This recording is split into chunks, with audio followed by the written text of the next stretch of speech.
Entonces vamos terminando ya con este capítulo que la verdad es que nos hemos demorado demasiado. La clase pasada hablamos un poco de la memoria, sí, de hecho ya ahora lo que vamos a hacer es terminar justamente ese tema. Y habíamos hablado que hay 3 tipos de memoria, ¿verdad? ¿Cuáles son los 3 tipos de memoria? Sensorial es una, ¿verdad? De trabajo es la otra, muy bien. ¿Y la otra? De largo plazo. Fácil. ¿Recuerdan el experimento del dedo? ¿Ese cuál era? Sensorial, ¿verdad? Para la de trabajo, ¿cuál fue el ejercicio que hicimos? También esa es otra clasificación, ¿verdad? Episódica es la de los hechos y semántica es la memoria que tiene que ver de lo que comprendemos. Pero en términos ya del tiempo que dura la memoria, hay la sensorial dura poquito, ¿verdad? Es la del experimento del dedo. La de trabajo, ¿qué experimento fue que hicimos? ¿Cuál? De los 7 tokens, ¿verdad?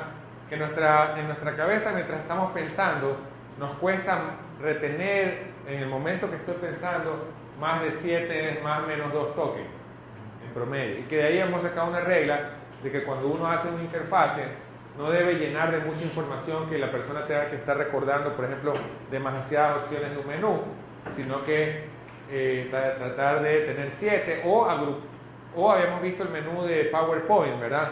El menú de file de PowerPoint tiene muchas más opciones de 7, pero cuando uno mira cómo están agrupadas, se da cuenta que están agrupadas en alrededor de 7 grupos.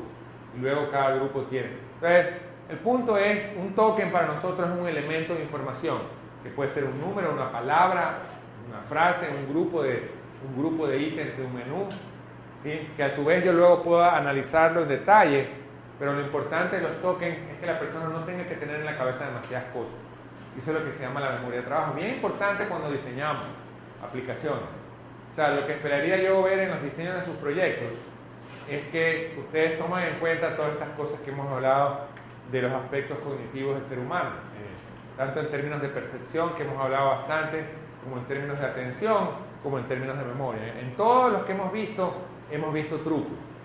¿Verdad? Hemos visto, no trucos, pero hemos visto ciertas limitaciones o ciertas formas en las cuales nuestro cerebro procesa información, que es bien importante porque tenemos que entender que la persona va a interactuar con las máquinas a través de los ojos, a través del oído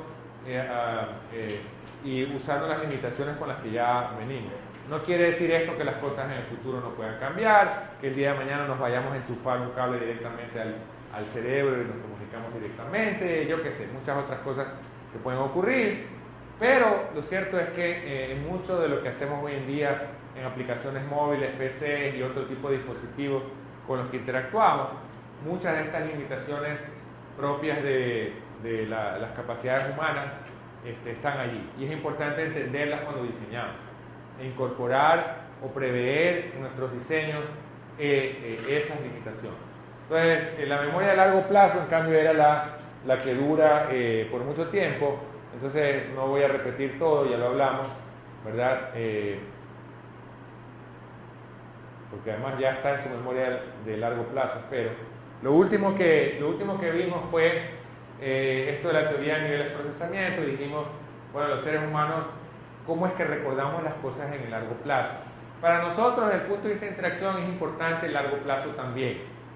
Porque yo no quiero que cuando la persona se sienta a usar una aplicación, ¿verdad? O se para a usar una aplicación, en caso de que sea una consola de videojuegos o lo que sea, yo no quiero que cada vez él tenga que otra vez aprender, ¿verdad? Lo que yo quisiera es que cada vez que él juega o cada vez que usa una aplicación, la siguiente vez algo se le haya quedado, y la siguiente vez, de tal forma que en cierto momento la persona se concentra en lo que va a hacer y se olvida ya no tiene que estar pensando cómo funciona la aplicación, o sea, hasta cierto punto la automatiza o se recuerda de muchas de estas cosas. Entonces quisiéramos que eso se quede en la memoria de largo plazo, ¿sí? Entonces, habíamos dicho que las cosas se quedan más en la memoria de largo plazo cuando tienen más significado para nosotros. Entonces, habíamos dicho que, por ejemplo, las emociones son importantes, ¿sí? En los juegos de video, por ejemplo, las emociones juegan un rol importante en que la persona retenga cómo se juega y además su satisfacción del juego. Entonces, aquellos de ustedes que juegan, ¿quiénes de ustedes juegan videojuegos? 1, 2, 3, 4, 5, 6, algunos. ¿Ok? Entonces, las conversaciones de los que juegan videojuegos dicen, oye, ese juego fue chéverísimo porque cuando pasa esto y lo otro, y no sé qué, y hay mucha emoción atada a ello, ¿no? Juegos como, para los que juegan shooter, Call of Duty, o por ejemplo, tienen toda esta atmósfera de la Segunda Guerra Mundial, y el hecho que están tus compañeros peleando contigo, y le ponen la musiquita, y eres un héroe, ganás, pasaste al siguiente nivel, y entonces el pelado se siente, wow, qué chévere, ¿verdad? Ya hay mucho tema emocional alrededor, casi como una película, un juego de video. Producir juegos de video tiene algunos elementos similares, no es lo mismo, pero tiene algunos elementos similares a los del cine, ¿no? Al producir películas. Entonces la parte emocional es importante en el significancia allí.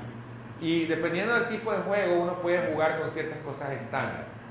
Miren que en la industria del cine juegan con ciertos sentimientos estándar, pena, odio, que de alguna forma el director o el guionista saben cómo apelar a las masas para que la mayoría sienta esas emociones. Pero ¿qué ocurre cuando tengo que hacer un procesador de palabras? O tengo que hacer una aplicación, yo qué sé, para encontrar el taxi, o yo qué sé, ¿cómo le puedo meter emoción a eso? Es difícil. Muchas de las otras aplicaciones que usamos, que no son de entretenimiento, no podemos jugar mucho, o es muy difícil jugar con emociones o satisfacción para lograr tener significado. Algunos algo hacen, hay todas unas técnicas que pueden leer ustedes en internet, hay unas técnicas que se llaman gamification, no sé si han oído esa palabra, gamification o convertir algo en un juego, que tiene que ver con cómo tener algún tipo de sistema de recompensas cuando uno usa la aplicación que le motive a la persona a hacer más ciertas cosas que la persona quiere que haga. Hay ejemplos bien bonitos, por ejemplo por ahí hay un video, búsquenlo en internet, está, de unas personas que quieren que la gente en el metro use más las escaleras físicas y menos las escaleras eléctricas. Aquí no tenemos metro, pero en las grandes ciudades donde hay metro, las escaleras eléctricas normalmente son pequeñas porque normalmente es difícil pues mover la banda el motor que lleva gente, entonces lleva 1 o 2 personas por escalón. Pero al lado hay una escalera anchota de cemento que la gente sube y baja. Entonces la idea es cómo fomento que la gente use más porque hay gente joven que está así como cansada, ¿no? Y llega y se va a la escalera en lugar de coger, y un joven de 20 años puede subir y bajar bien la escalera, pero prefiere esperar la mecánica, ¿no? Se siente súper cansado, lo que sea. Entonces, ¿cómo lo motivo a que use la de cemento? Entonces, hicieron un experimento y, por ejemplo, pusieron como un piano. Cada escalón era como un piano. Y uno pisaba el escalón y sonaba como un piano, o sea, con notas diferentes. Entonces, la gente, por jugar con el piano, que estaba en la escalera, digamos, comenzaba a subir la otra escalera, y finalmente, bueno, ya les quedaba un pedacito y subían el pedacito que les faltaba en la escalera, ¿no? Entonces, lo que hicieron fue la tarea de subir la escalera más divertida para que la gente suba más por la escalera física en lugar de la escalera eléctrica. Entonces, un ejemplo de gamification, hay muchas ideas alrededor de este tipo de cosas. Por ejemplo, si ustedes han usado Foursquare o este tipo de aplicaciones que les dan recompensa, creo que también Waze también creo que hace este tipo de cosas, que si uno completa tantas visitas o tantas cosas le dan un tipo de recompensa, le dan una medallita, le dan ni siquiera es plata, ¿no? Simplemente que los otros vean que uno hizo tal cosa. Y esas aplicaciones no son de juego. Foursquare es una aplicación de localización, de encontrar cosas en un mapa. Así que y Waze también tiene que ver con lo mismo, con tráfico, con identificar caminos para llegar al lugar. Entonces, uno puede usar esos trucos, pero la realidad es que es bien difícil en muchos casos lograr significancia. Entonces, la mayoría de herramientas que vamos a tener, o uno de los trucos para que la gente se acuerde de las cosas, es lo más básico, lo más elemental, que es familiaridad y mentalizabilidad. Familiaridad es repetir, o sea, usar cosas que la gente las ve muy frecuentemente y que significan simplemente porque las conoce. Entonces, como las conoce, palabras que ya conoce, figuras que ya conoce, eso le sirve a la persona para recordar más fácilmente. Y la otra es mentalizabilidad, o sea, la idea de poder usar metáforas, imágenes que la persona asocie con los conceptos, ¿sí? Porque eso es mucho más fácil de que tenga significado que las palabras o la frase. Ok, entonces sabiendo eso, la siguiente cosa importante es este principio de norma, que es que para nosotros los seres humanos es mucho más fácil reconocer que recordar. ¿Cuál fue uno de los inventos súper importantes en los interfaces que no es el sistema operativo gráfico que inventó el proyecto Star? Antes de eso ya hay un primer elemento que sigue en las aplicaciones que nosotros usamos, que implementa ese principio de reconocer antes que recordar. ¿Cuál es? Antes del escritorio. El escritorio vino con el proyecto Star, ¿verdad? El concepto de escritorio, de la ventana. Pero se inventó algo antes del proyecto Star. No, el cursor se inventó también con el proyecto Star. ¿Qué más? ¿Qué más? ¿Perdón? Ajá, el directorio, pero no se llama directorio, ¿cómo se llama? Carpetas es parte del escritorio. Los menús. Los menús existieron antes del sistema operativo gráfico, ¿no? Los menús ya existieron antes. Y la idea de los menús es, yo viví la época cuando soy un poco viejo ya. Yo viví la época cuando todavía no había menús. Lo que había era comandos. Entonces cuando uno venía y se sentaba en el PC, lo que tenía era C2 puntos mayor que. Eso prendía uno el PC y eso salía. El MSDOS. ¿Sí? Y entonces desde ahí uno hacía, ¿no? Entonces uno cambiaba directorio, daba comandos para cargar el programa. Y la gente que hizo programas dijo, bueno, ¿cómo hacemos un programa que la gente que escriba el nombre del programa, pero que de ahí en adelante se olvide los comandos? Entonces aparecieron las primeras aplicaciones basadas en menús. Entre ellas, por ejemplo, en el caso de Atari y las Macs apareció una que se llamaba VisiCalc. VisiCalc fue básicamente la madre de las hojas electrónicas. ¿Sí? Después de VisiCalc apareció en el PC SuperCalc y otra que se llamó Lotus 123. Todo esto de lo que les estoy hablando es como historia de viejitos para ustedes. Porque ustedes básicamente lo que conocen fundamentalmente es Excel. No sé si conocerán alguna otra electrónica. Bueno, la Mac, Apple tiene eso que se llama Numbers, pero que nadie usa, ¿verdad? Tal vez solo los que tenemos Mac, uno de vez en cuando. Yo no lo uso, yo uso Excel. No porque sea mejor, sino que todo el mundo usa Excel, es más fácil usar lo que usa todo el mundo. Pero en esos tiempos se usaba SuperCalc, VisiCalc, Lotus 123. Y esas aplicaciones comenzaron a incorporar el concepto de menú. Los primeros procesadores de palabras también, WordPerfect, WordStar. Esto es todo antes de que existieran los sistemas basados en ventanas. O sea, el cursor, el mouse, el concepto de escritorio. Eso apareció después. Entonces, reconocer es más fácil que recordar. Entonces, en términos del manejo de la memoria a largo plazo, eso es importante. Y los menús incorporan eso, ¿sí? Ahora, la pregunta es, ¿cómo hago interfaces significativos? Que la gente se los recuerde, que a la gente se le queden grabados en su cabeza. Bueno, buena parte de los interfaces están basados en menús y en iconos. Una buena parte. ¿Sí? No importa la pantalla que sea, va a tener o palabritas o símbolos, ¿verdad? Entonces los menús y los iconos son una parte súper importante. Entonces, la idea es que los comandos y los iconos sean significativos. ¿Cómo? Muy sencillo, tienen que ser familiares y mentalizables.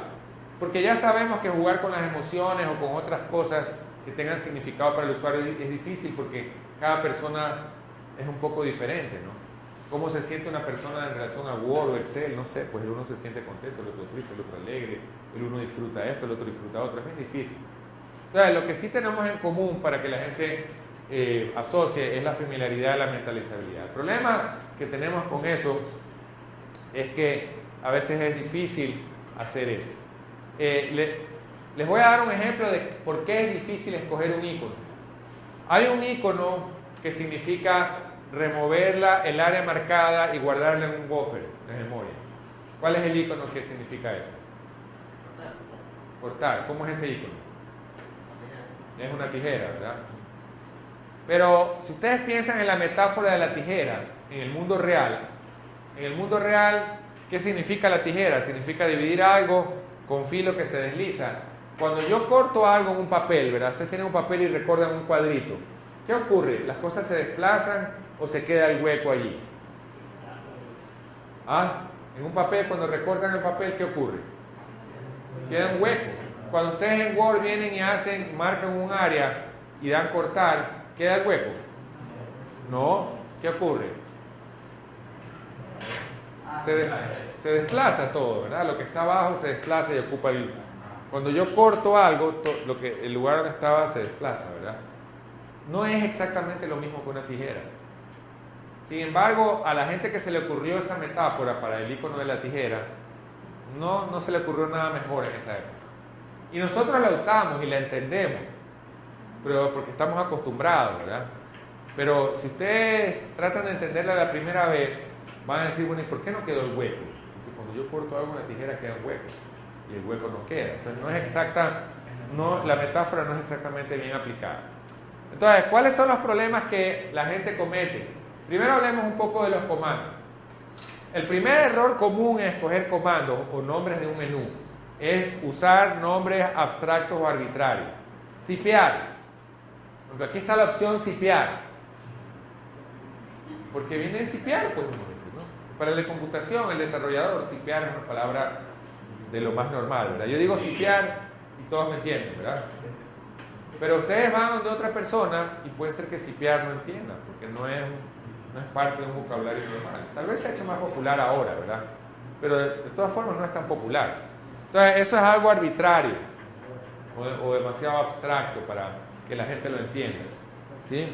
Otro error es usar abreviaciones, porque no todo el mundo abrevia igual. Las abreviaciones no son buenas porque la gente puede entender cosas diferentes, ¿sí?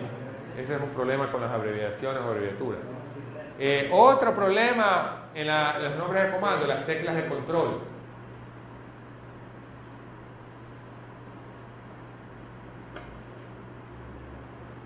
¿Ok? El otro tema es que cuando hago comandos, tengo que entender el contexto donde se aplica el comando. Una cosa es borrar una celda, otra cosa es eliminar una columna. Ambos tienen alguna relación, pero no es lo mismo, ¿verdad? ¿Por qué? Porque cuando yo borro una celda, cuando yo elimino una columna, ¿qué se entiende en Excel? ¿Qué ocurre? O cuando elimino una fila. Elimino una fila, ¿qué ocurre? ¿Qué pasa con la hoja? ¿Queda igualita o no? La de abajo se desplaza. Cuando borro una celda, ¿qué ocurre? Puedo decidir que se desplace o puedo simplemente querer borrar la celda. Puedo hacer cualquiera de las dos alternativas. ¿Sí está claro? Entonces, cuando tengo ese problema, tengo una ambigüedad. Porque yo digo, ¿es borrar o cuál es la palabra? Entonces comienzan a surgir palabras nuevas: eliminar, suprimir, ¿verdad? Ya no es solamente borrar. O borrar. Ahora, creo que la opción dice ahora borrar contenido cuando es borrar la celda, y la otra dice eliminar o algo así, y luego me pide desplazar. ¿Sí ven? Entonces hay un tema contextual que es importante en los comandos. El comando puede querer decir cosas diferentes según la situación en la que estoy o lo que yo quiero hacer. Por lo tanto hay que tener cuidado que no haya ambigüedad en las palabras. También hay temas culturales, fichero versus archivo, ¿verdad? Creo que esto ya lo había mencionado en la clase pasada. ¿Sí? Cuando recién vino la primera versión de Windows, el nombre que venía era fichero, pero fichero no es una palabra común para nosotros. Hay un tema cultural ahí en ese comando. Y el otro tema importante en esto es el nivel de experiencia del usuario. ¿Por qué creen que PowerPoint tiene la opción abrir y también tiene las teclas de control? La razón es porque el usuario más novato va a tender a usar el menú y el usuario más experto va a querer rápidamente aplastar las teclas para hacer más rápido lo que tiene que hacer. Recuerden que al final del día uno de los objetivos de la usabilidad es que la persona sea más productiva. Pero por otro lado, otro de los objetivos de la usabilidad es que la persona tenga un uso satisfactorio. ¿Cómo hago para congeniar esas dos cosas? Si tengo un usuario experto y tengo un usuario novato. Porque si yo pienso mucho en el experto, puedo frustrar al novato. Si pienso mucho en el novato, puedo aburrir al experto, porque le toma demasiado tiempo hacer las cosas. Entonces, en este caso, los comandos tienen que ser flexibles. En este caso, podría ser combinar ambas cosas. Ok, entonces la otra cosa importante son los iconos. Los iconos son básicamente símbolos pictográficos que enfocan características esenciales de alguna acción que yo quiero hacer sobre la interfaz.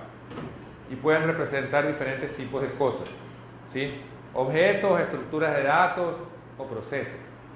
Cualquiera de esas cosas puede representar un icono, una forma tal que usa metáforas que me pueden hacer recordar o entender mejor de qué se trata. Ahí tenemos un ejemplo de 4 iconos. ¿Qué representa este icono?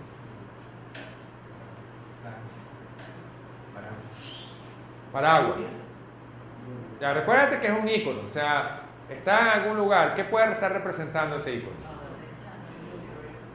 Puede representar que es un tiempo lluvioso, ¿verdad? Puede decir lluvia, sol, yo puedo poner un sol, puedo poner un paraguas, puedo poner, yo qué sé, puedo representar diferentes climas.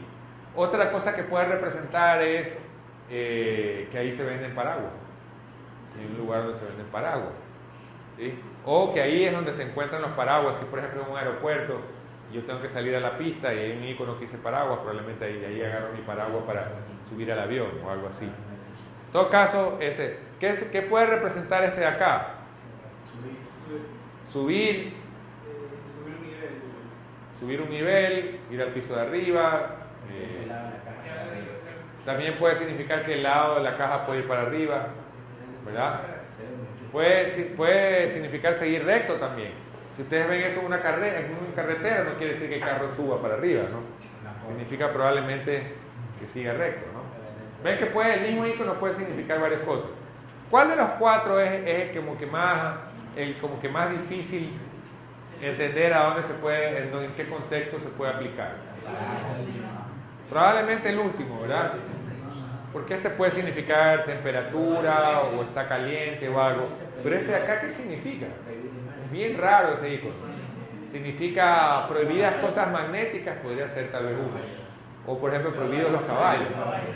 El otro puede ser prohibido los...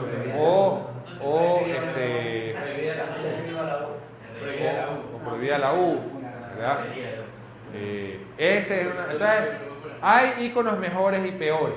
Esa es una realidad. Y la otra realidad es que el significado del icono depende mucho del contexto donde yo lo voy a usar. Depende mucho del contexto. Entonces vamos a ver algunas reglas buenas para diseñar iconos, ¿sí? ¿Qué es lo que hace importante en lo que ustedes escojan como icono? La primera cosa es el contexto. El contexto influencia el significado del icono. Mucho cuidado, porque una cosa que en un contexto significa algo, en otro contexto puede significar algo completamente diferente. Ya vamos a ver ejemplos, ¿sí? Una es el contexto. La otra es la función y el tipo de tarea que realiza el icono. Los iconos se usan para diferentes cosas, ¿sí? Ya vamos a ver para qué cosas se puede usar un icono. Entonces, eso también influye. ¿Para qué van a usar el icono? La tercera es cuál es la forma de representación que ustedes quieren escoger para el icono. Hay diferentes formas de representar. Y la cuarta y la quinta, la cuarta es cuál es el concepto que representa el icono. Y la quinta es cuál es la discriminalidad del icono. Ya vamos a ver cada cosa para que tengan claro qué es importante cada uno. Contexto, por ejemplo, ¿qué significa ese icono?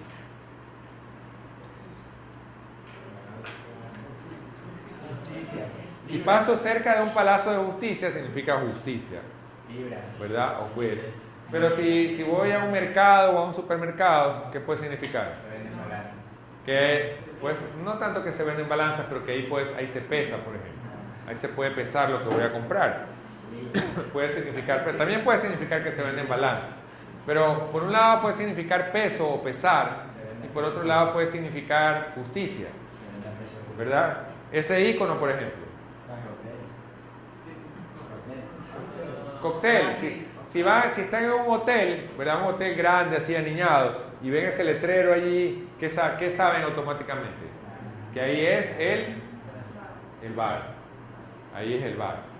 Y si lo ven en una caja de un barco, probablemente significa frágil. Aunque realmente lo dibujan más con la copa rota, ¿verdad?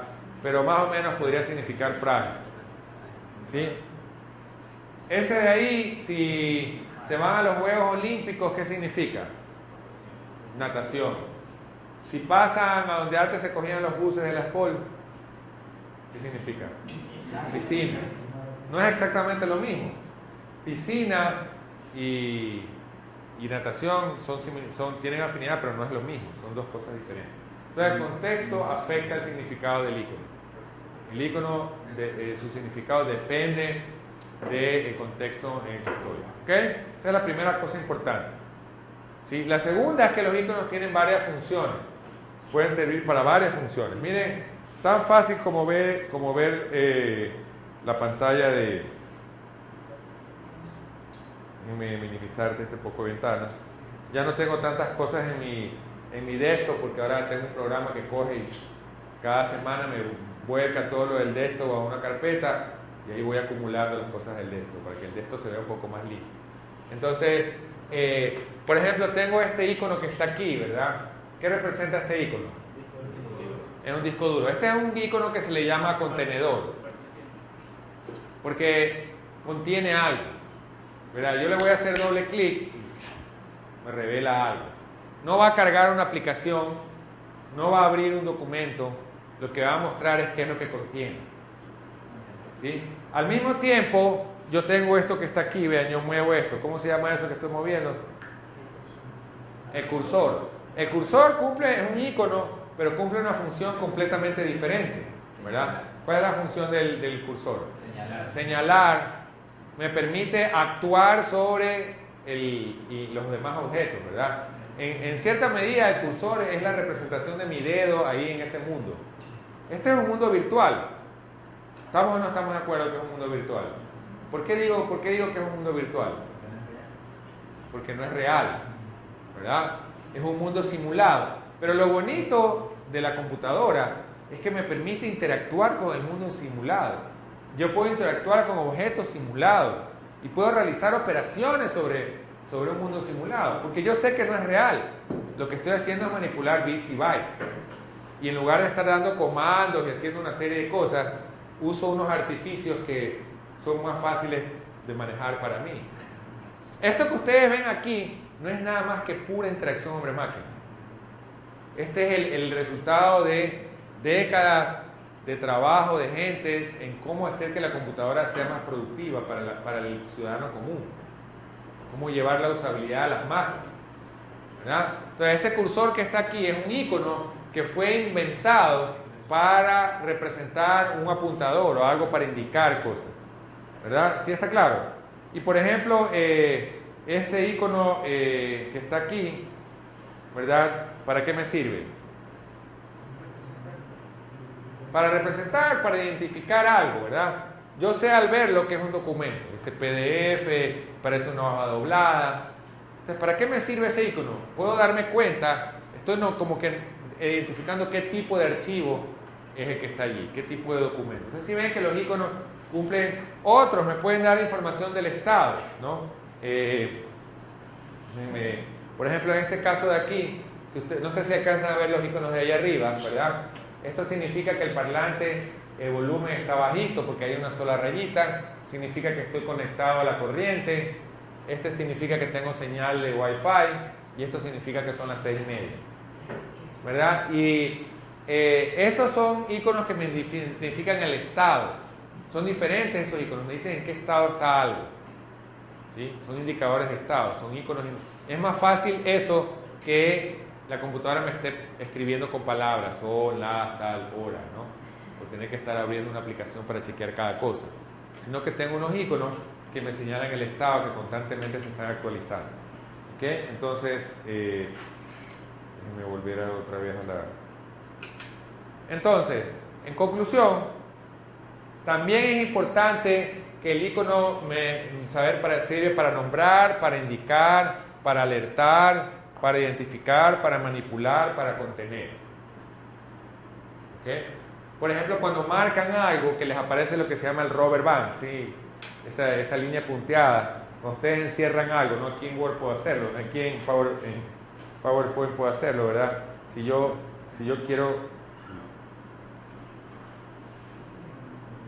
quiero marcar algo, ¿verdad? Entonces yo vengo y hago esto, ¿verdad? Ese cuadrado azul es básicamente un icono, que lo que me está diciendo es que todo lo que yo voy a marcar esa área que estoy poniendo, bueno, en ese caso esa área que está marcando no había nada, pero puedo marcar aquí, por ejemplo, ¿verdad? Entonces ahí lo que hice fue escoger todo lo que está en ese cuadrado dentro, ¿verdad? Y lo mismo si yo hago esto, ¿verdad? Me salen estas esquinitas y yo puedo manipular aquí, yo puedo agrandar, achicar. Entonces ese icono me sirve para manipular, o sea, hay iconos que me sirven para manipular. ¿Sí? Yo puedo usar herramientas. ¿Sí está claro? Todos esos son iconos. Todos esos son así porque el desarrollador decidió hacerlos así. Porque la idea es que ese icono facilite a la persona entender lo que puede hacer con el icono, o lo que puede entender con el icono, o cómo el icono le ayuda a recordar lo que está usando. El icono es como que súper importante, ¿sí? En términos de la función. La otra cosa es la forma de representación. Entonces, por ejemplo, ¿qué representa este icono que está aquí? Una moto, ¿verdad? No es difícil saber con qué lo podemos asociar, pero es una moto. ¿Cómo sé que es una moto? Porque es una moto. O sea, ese es el dibujo clarito, concreto de una moto. No hay nada que imaginarse, es una moto. Ni siquiera es la silueta de una moto, es una moto, está pintada, se ve el motor, la rueda, el asiento, el manubrio, es una moto. Eso se llama representar con un objeto concreto. La otra cosa que puedo hacer es representar algo con un símbolo abstracto. Si yo pongo una flecha, esa flecha significa algo, ¿verdad? Pero ese símbolo es abstracto, es invitado por... No es que yo voy caminando por el campo y digo, ¡ve qué linda flecha que creció aquí! Las flechas no se dan en el campo, ¿verdad? Y mira ese animal, no, tiene las patas de flecha, o yo qué sé. Eso no hay, la flecha que es un símbolo inventado, es un símbolo abstracto, ¿sí? Creado por las personas. Y luego tenemos la combinación de ambos. Entonces miren lo interesante, este símbolo, ¿qué significa? Prohibido fumar. ¿Por qué? Porque el cigarrillo lo asociamos con fumar. Y el otro símbolo nos hemos inventado que significa prohibido. Nosotros sabemos que ese símbolo rojo, con el círculo rojo, con la raya, en cualquier cosa que veamos ahí, prohibido eso. Eso es lo que significa, ¿verdad? No es que la gente le haga caso, pero eso es lo que significa. ¿Sí? Entonces, en cuanto a la forma, puedo representar los iconos con objetos concretos, con objetos abstractos y con una combinación de ambos. ¿Cuál de los tres es usualmente mejor para que la gente entienda rápido? El primero. ¿Cuál es el riesgo de los símbolos abstractos? Que alguien no los conozca, o la combinación, porque yo sé que esto significa prohibido porque ya alguien me lo explicó alguna vez, pero tuve que aprender que ese símbolo significa prohibido y tuvo que quedarse en mi cabeza. Ahora, ese es tan común que para un adulto no hay ningún problema en usarlo, pero para un niño de 5 años, peligroso usar ese icono. Un niño de 5 años lo va a aprender, pero no de entrada lo va a entender. Si yo tengo un líquido venenoso en la mesa y le pongo al niño un letrero prohibido tocar el líquido venenoso o algo, ¿no? Y el niño ve eso y no va a entender nada, ¿no? Claro, va a interpretar lo que él quiera, ¿no? Entonces ese es un poco el problema de usar los símbolos abstractos. El concepto representado, por ejemplo, ese icono, ¿qué significa? Taxi, probablemente. No es exactamente el dibujo concreto de un taxi, pero es la silueta, se aparece, es semejante, es parecido a un taxi. Entonces esto es lo que yo diría es un icono semejante, parecido al objeto que quiero representar o a la acción que quiero representar. ¿Eso de ahí qué significa? Restaurante, ¿verdad? Significa restaurante. Si uno va a un carretero, bueno, aquí en Ecuador no hay mucho de eso, ¿verdad? Pero en otros países uno va a un carretero, ve eso y dice, ve, ahí hay un restaurante. Pero ese icono no tiene la forma de un restaurante. Y la razón es que es difícil, pues ¿cuál es la forma de un restaurante? Los restaurantes tienen miles de formas diferentes. Pero lo que sí es seguro es que a menos que sea un restaurante japonés, ¿verdad? Donde se come con palillos, ¿verdad? O chino, lo más probable es que en el restaurante voy a comer con un tenedor y un cuchillo. Entonces esto se llama ejemplar, porque el icono no representa lo que yo quiero, pero es un ejemplo de algo que hay allí, o de algo que tiene que ver con eso que yo quiero representar. Entonces se llama un icono ejemplar. Luego hay iconos simbólicos, ¿no? Como habíamos dicho antes, ¿qué significa este icono? En una caja de cartón, frágil. ¿Por qué frágil? Porque es un concepto. La copa rota representa fragilidad. No significa que en la caja hay copas. Significa que en la caja hay algo que se puede romper como una copa. ¿Sí? Entonces eso se llama simbólico. Y finalmente, obviamente, están los peores de todos, que son los iconos arbitrarios. ¿Qué es? Por ejemplo, ¿qué significa ese icono? Muchas cosas. Depende de lo que se le ocurrió al que lo inventó. Puede significar un bazar, puede significar un jueguito de adivinar en qué se parece el paraguas o al guante, no sé. O sea, puede significar muchas cosas, porque es arbitrario, ¿no? Es muy difícil determinar. Este tipo de iconos normalmente no son buenos. De nuevo, de todos estos, ¿cuál es mejor? Probablemente un semejante. En algunos casos puedo usar ejemplares o simbólicos. ¿Sí? ¿Por qué no pueden ser siempre semejantes los iconos? ¿Por qué a veces necesito ejemplares o simbólicos? ¿Por qué? ¿Por qué no hago siempre los iconos semejantes? El icono semejante es demasiado complicado. Demasiado complicado o demasiado ambiguo, ¿verdad? En el caso del restaurante es el ejemplo que les digo, ¿no? ¿Cómo es la forma de un restaurante? ¿Hay un patrón que me diga cuál es la forma de un restaurante? Es difícil. Entonces, ¿cuándo escojo iconos ejemplares o simbólicos? Cuando no encuentro cómo representarlo con algo semejante porque es muy complejo, muy complicado de identificar de esa manera. Ok. Finalmente, la discriminalidad, ¿qué significa? La discriminalidad significa qué tanto se parece un icono a otro y qué tan fácil es diferenciar el uno del otro. Esto tiene que ver con el tema del examen. Recuerden que en el tema del examen hay un problema de visibilidad, ¿verdad? En el tema 1 creo que era, el tema del iPhone, que veía los iconos contenedores que tenían las aplicaciones. ¿Cuál es el problema con esos iconos contenedores? Bueno, desde el punto de vista de principios, que era el examen, hay un problema de visibilidad, porque todos estos iconos se ven iguales y la aplicación está dentro de uno de ellos. ¿Cómo determino en cuál de ellos está? Son muy chiquitos esos iconitos, ya cuando salen ahí no se alcanza a distinguir bien lo que es y todos se parecen mucho. Entonces, desde el punto de vista de diseño de iconos, también podemos decir que hay un problema de discriminalidad, porque los iconos son demasiado parecidos los unos a los otros. Este problema lo tienen, por ejemplo, cuando ustedes abren una carpeta, abren un disco y ustedes tienen las carpetas en este formato y no están ordenadas en orden alfabético. Es un dolor de cabeza encontrar la carpeta, ¿verdad? ¿Qué es lo que uno hace cuando uno abre una carpeta y hay muchos archivos, hay muchas carpetas y ustedes buscan una? ¿Qué es lo que normalmente uno hace? Cambia uno la vista, ¿verdad? O sea, en lugar, ¿es esta la vista favorita para buscar una carpeta que tiene muchas carpetas dentro? No. ¿Qué es lo que hacen? La ponen en modo de lista y le ponen en orden alfabético, entonces buscan por el nombre. ¿Qué termina ocurriendo? Que el icono no sirve. El icono no nos sirve en ese caso.